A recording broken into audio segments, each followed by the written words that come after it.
Hi friends, welcome to Likhitha vlogs. Today video వచ్చేసి papaya juice ఎలా చేయాలి వీడియోలో చూసేద్దాం. స్కిప్ చేయకుండా చూసేయండి చివరి వరకు. ముందుగా ఛానల్ చూస్తున్నట్టయితే సబ్స్క్రైబ్ చేయండి, లైక్ చేయండి, షేర్ చేయండి, ఫాలో అవ్వండి. ఎలా చేయాలో చూసేద్దాం. పపాయ మొత్తం తొక్కలు తీసేయాలండి. తొక్క తీసుకుని స్లైడ్స్ కింద కట్ చేసుకుని అందులో ఉన్న గింజలను తీసేసేయండి. ఇలా చిన్న ముక్కలు కట్ చేసుకోండి, ఎందుకంటే మిక్సీలో వేస్తే ఇలాగా వెంటనే అయిపోతుంది, ఈజీగా ఉంటుంది మీకు. మొత్తం అన్నీ కూడా మిక్సీ జార్లో వేసేసుకోండి. షుగర్ ఎక్కువగా ఉంటేనే బాగుంటుందండి తీయగానే. నేను 3 స్పూన్స్ షుగర్ వేసుకున్నాను, మీ తీపికి తక్కువండి. నేను గ్లాసులో సగానికి పాలు అయితే వేసేస్తాను. వాటర్ కూడా 1 కప్ వాటర్ వేసేసుకోండి.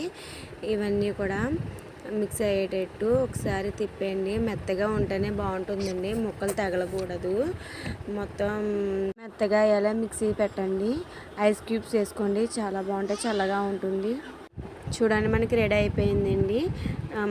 గ్లాస్లోకి ట్రాన్స్ఫర్ చేసేసుకోండి. పర్ఫెక్ట్గా వచ్చింది మనకి, వడగొట్టని అవసరం లేదండి. ఇది సమ్మర్లో మనకి ఫ్రూట్స్ కంటే ఇలా జ్యూసులు తాగుతూనే బాగుంటుంది.